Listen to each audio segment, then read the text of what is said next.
She always said I was lazy, leaving my home, leaving my friends, running when things get too crazy. Out to the road, out neath the stars, feeling the breeze, passing the cars.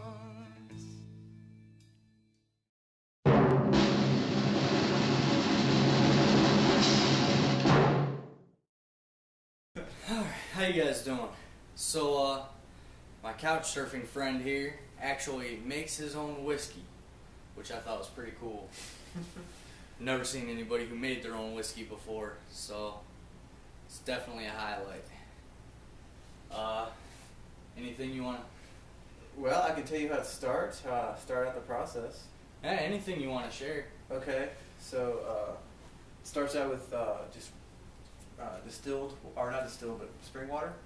I use spring water, 7 gallons of spring water, and then 17.5 pounds of sugar. Okay. 3 ounces of yeast. Mix it up for 2 weeks every day, and then it becomes 15 to 20% mash alcohol, 15 to 20% alcohol, and then I distill it. Okay. I can show you the still outside. It's right there. Alright. Sounds like kind of like that show Moonshiners. It's kind of like that. I need to watch more of that show because I haven't seen it at all. I've only seen like the first 7 episodes, but it's a lot of the same terminology and stuff. So once it comes out of the still, I carbon filter it, and then I add distilled water. It comes out 190 proof.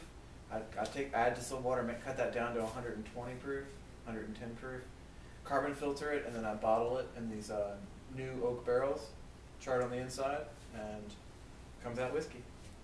That's it. And he was talking about the mash, and this is the mash. And it goes from that to this. This is the finish. This is the final product of Moonshine, 190 proof. Yep. And that's before he puts it in the barrels to add color and whatever else the barrels do. Yep. Give it the flavor. And so basically, what you're doing when you're distilling is you're just pulling the alcohol out of the liquid, out of the mash. So you can distill anything. You can distill beer or anything with alcohol in it. You just pour it in the tank here. You heat it up. It travels up the column, goes up, and then it's a vapor, so it's going up the column, and then it has to be condensed. It hits the condenser at the top. The condenser turns it back into the liquid, and then it drops back down, and then drops through back into the column, and then turns back into vapor once it gets hot again. So it's being distilled hundreds of times. It's called a reflux still. And when you have a reflux still, you're able to get a much higher percentage of alcohol. So eventually you drain it off, and out comes out 190 proof alcohol, 90 to 95%. And if you were doing a regular still, you'd only get 75 the first run and maybe 100 the second run. So you have to distill 2 or 3 times on a regular still, but with a reflux just once around you get the pure product. And that's it. cool. That's it. And I'm gonna love the taste testing process. Women have come, women have gone, everyone trying to cage me, yeah. Some was so sweet, I barely got free. Alright guys, I guess this is gonna be my second attempt to try and get this video right. Just wanted to kind of share my couch surfing experience, since it was my first experience, and maybe talk to you guys a little bit in general about couch surfing for a lot of you guys who probably don't know anything about it. So I came in last night. He picked me up out of the cold because his cold front was really bad, and met up with me at McDonald's and brought me in and let me try some of his homemade whiskey. And introduced me to cyclocross. We just got done watching that sport I never even knew existed.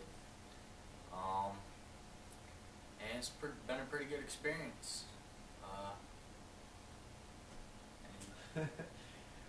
Yeah, so Couchsurfing works where you just meet up with people. You use kind of a pay it forward thing. It's great because it's free.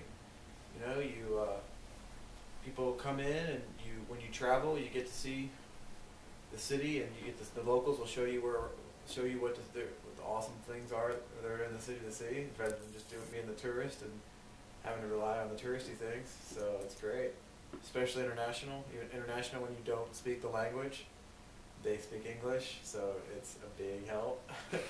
And you know, it's awesome because you get to hear stories and get to meet new people and really enjoy it. I can show you the website if you want. Yeah, let's check that out. So it's basically just like Facebook. You put all your information and you put pictures up of who you are, and you talk about what your couch is or what your place of sleeping arrangements are, and you can. The cool thing is it's like there's references, so people can leave you feedback on their time when they stayed at your place or when you stayed at their place. That's what's great. So if you want to read about who the person was or what they did with him, you can read it right there and really get to know the person even before you meet them.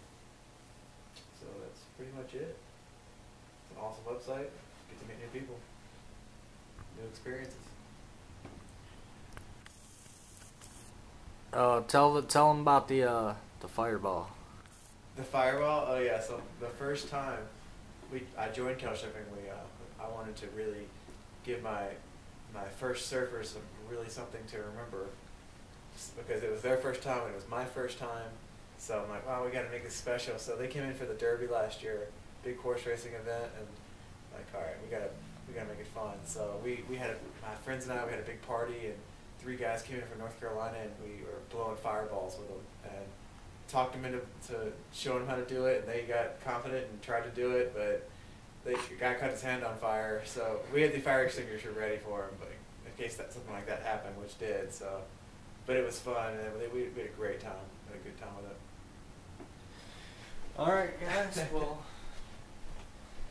that's my first couch surfing experience. So now you know a little more about it. Mm-hmm. Cheers.